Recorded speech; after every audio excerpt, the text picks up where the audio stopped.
Hello and welcome to the France 24 interview. Today we're going to be talking about the profound changes that have rocked the Arab world over the course of the last months, more than a year now it's been. We're going to be talking particularly about Morocco and its place within those changes and how it's dealt with them both at home and all around it. I have the pleasure of meeting today with Morocco's Deputy Foreign Minister, who is Youssef Amrani. Thanks very much indeed for being with us. Now, the burning issue of the day, of course, is Syria. We're going to talk about all the changes that have ensued from ever since the Arab Spring more than a year ago. But, of course, the case of Syria has been the most tragic. You've been meeting with France's Foreign Minister. There is still hope that something can be done from the outside. Yes, there is hope. French Foreign Minister, which country will be chairing the Security Council in August, has convened a meeting of the Security Council at the level of foreign ministers to see if we can move forward in this in solving this crisis, because the situation today is unacceptable. We have to end violence against civilians. We have to help the Syrians to build up their own future, which future should be democratic. And we have to help them for their national reconciliation, because the situation today is very dangerous. It might have an impact on the region, and we will try to see. And Morocco will support France in this endeavor. As you know, Morocco also has taken the lead in the Security Council since the beginning of the Syrian crisis by proposing a resolution which was vetoed the first time by Russia and China. But we should not be discouraged.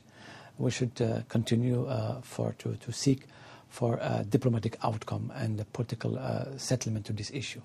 Of course, if we fail in this endeavor, then we have to think about other alternatives, because we cannot continue in this crisis. It's a very huge humanitarian dimension.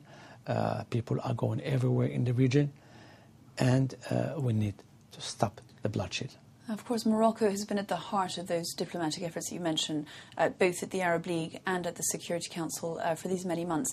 In a sense, has the international community not already failed? And is there really anything more that can be hoped on a diplomatic level? I don't want to use the word failed. I think we should try.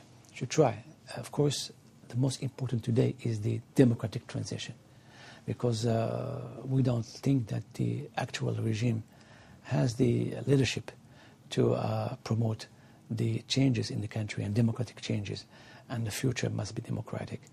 And that's why we have to work. And Laurent Fabius will again try with Russia and China in the Security Council within the P5 to see if they can join this effort for political settlement, because today everybody, it's not in their own interest. It is on the interest of everybody to have peace and stability in the region, because otherwise we always reinforce fundamentalism and extremists who will take the lead in the region. So we need to help the Syrian and to stop this crisis, this humanitarian crisis. Now, of course, Syria is at one extreme of what can happen, what happened after the Arab Spring. Yeah. Morocco, perhaps, is at the other. The transition was carried out very smoothly. The people who took to the streets saw many of their demands answered through the elections that were held, the change of the constitution and so on. But, of course, that election did bring to power Islamists whom some fear may represent at some point a threat to the individual freedoms and the progressiveness that Morocco has always been famous for. No, I think we have a very modern constitution in Morocco today. For example, I'll give an example. Gender equality is in our constitution. Freedom of the press is in our constitution. So I think because Morocco, the example of Morocco is unique, because we started the reforms more than 12 years ago, step-by-step approach, through the participation of all political parties in the shaping up of this modern Moroccan society. Of course, we still have some difficulties as far as job creation, as far as promotion of growth, as far as some issues like the reform of the judiciary and we are going to tackle these issues. For Morocco, we made the choice very clearly since a long time, but thanks God, we have the leadership of the king, because the king is the one who promoted this leadership. And today, we accept democracy, we accept the rule of the games. Today, the elections have put the PJD at the front of the elections, so he's today in the government. Today, what is important, our priority today is to build up a modern economy open to its outside world. I think the priorities are decided already. Strengthen relation with Europe, build up the Maghreb Arab Union, which is something which is we believe and we want to succeed in this endeavor, and to be open through free trade agreements with Europe and elsewhere. So, and face also all the security threats in our region. So I think that Morocco is we don't want to be model for any other countries. We are our own model, because it is a homegrown reform process, and we're happy with what we achieved. Of course, we need to make more steps to move forward.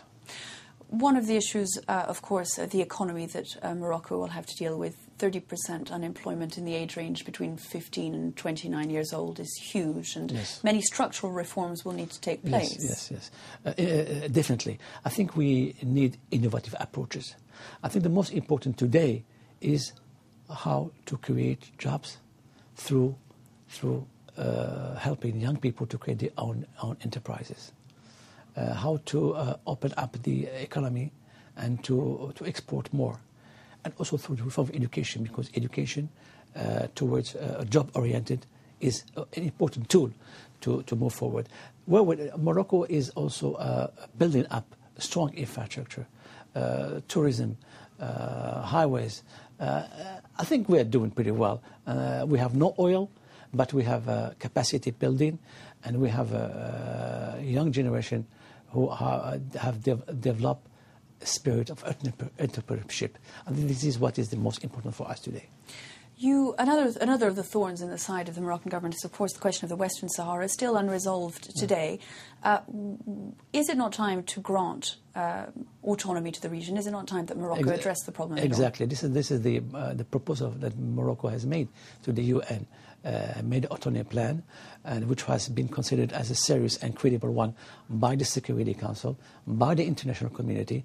Today we are on a dynamic, and we have to preserve this dynamic of negotiations on the basis of clear parameters which were adopted by the Security Councils, which are the spirit of compromise and the realism to move forward. So today Morocco will continue to work with the Security Council with good faith in order to reach an acceptable solution on the basis of the autonomy plan and the Moroccan sovereignty. Now, of course, the Arab Springs and everything that's ensued have had an enormous impact on other parts of the Sahara, and particularly northern Mali. The Ivorian president has said in the last few days that an outside military intervention is inevitable. Do you believe that that's the case? In Mali? In Mali. Listen, today I think we in Morocco, we privilege the regional approach, and through ECOWAS. Today I think we have to work on double track. The first track is to reinforce a democratic government in Mali that can really take the lead, and that can really fight the situation in the north of Mali. And then we have to seek for international support and through regional support. And I think ECOWAS has the necessary tools to be able to fight the complicated situation in northern Mali through the interaction, not only between extremists and independentist movement, but also movement links to drug trafficking. Because today, what's happening also in the Gulf of Guinea is very worsening. The situation of, as you know, 30% of the cocaine which is today exported to Europe comes from this region. So there is interaction and a connection between drug trafficking, terrorism, and destabilization. For these reasons, we believe today that we should help, we should contribute to the international efforts and to the efforts of the ECOWAS to face the situation. How grave a threat do you think it is to the region? It's great because a lot of countries have difficulties, and Al-Qaeda is growing in the region, and lack of states, strong states, could could be a major security threat for not only for the Maghreb Arab countries, but also for Europe, because we are only very close to each other and we need to work together. And that's why Morocco also has taken the lead with other countries in the Security Council to address this issue of Sahel and Mali in the Security Council. Youssef Amrani, thanks very much indeed for having been our guest today, and indeed in so many languages. Thanks very much for being with us. Thank you. That brings us today to the end of today's interview here on France 24, but we'll be back very soon for another one. I do hope you'll join us then. Goodbye.